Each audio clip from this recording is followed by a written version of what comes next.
എനിക്കിഷ്ടപ്പെട്ട പോലെ ജീവിക്കണം. ഇന്നൊരു സാധനം എനിക്ക് വാങ്ങാൻ പറ്റിയാൽ വാങ്ങാൻ പറ്റുന്ന പോലെ, എനിക്ക് പെട്ടെന്ന് ഒരു ഹെൽത്തിൻ്റെ കാര്യത്തിനോ എന്തെങ്കിലും ഒരു ആവശ്യം വന്നാൽ അത് ചെയ്യാൻ പറ്റുന്ന പോലെ ജീവിക്കണം എന്നാണ് എൻ്റെ ആഗ്രഹം.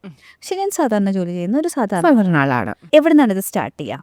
എന്താണ് മണി എന്ന് നമ്മൾ അറിയണം. കുറേ ഫ്രീക്വൻസികളുടെ, കുറേ എനർജിയുടെ ഒരു കൂട്ടായ്മയാണ് മണി എന്ന് പറയുന്നത്. ഇപ്പം എന്തിൻ്റെയൊക്കെ combination, your capacity, your creativity, your passion, your time, your confidence, everything matters. ഇത് ഇങ്ങനെയുള്ള ഒരുപാട് tiny miny kind of energies കൂടുന്ന ഒരു ഫ്രീക്വൻസിയാണ് മണി. ഇതാണെന്ന് മാത്രം മനസ്സിലാക്കി ഇതുകൊണ്ട് കാര്യമില്ല.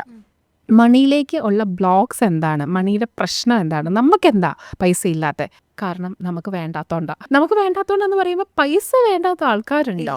പക്ഷെ ഇത് നമ്മുടെ കോൺഷ്യസ് മൈൻഡ്, വെറും 5% മാത്രമുള്ള കോൺഷ്യസ് മൈൻഡിന്റെ ആഗ്രഹമാണ് ഈ പൈസ വേണമെന്ന്.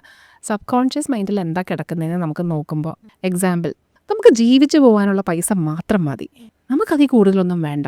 മണി വരില്ല, because you are not welcoming. നമ്മളെന്തോ ഒരു ഡേഞ്ചറിനെയും കൂടെ കൂടുതൽ പൈസ അട്രാക്ട് ചെയ്യുന്നുണ്ടോ എന്നൊരു സംശയം. അതുപോലെ മണി എന്ന് പറഞ്ഞ അഹങ്കാരമാണെന്ന് ചിന്തിക്കുന്ന. ഇപ്പം നമ്മൾ ഫോർ എക്സാമ്പിൾ ഇപ്പോൾ ഒരു പ്രോബ്ലം ഒരു നമ്മളെക്കാളും കുറച്ചുകൂടെ ഒരു വെൽതി ആയിട്ടുള്ള ഒരാളായിട്ട് നമുക്കുണ്ടെങ്കിൽ നമ്മൾ പറയും കാശുള്ളതിൻ്റെ അഹങ്കാരം.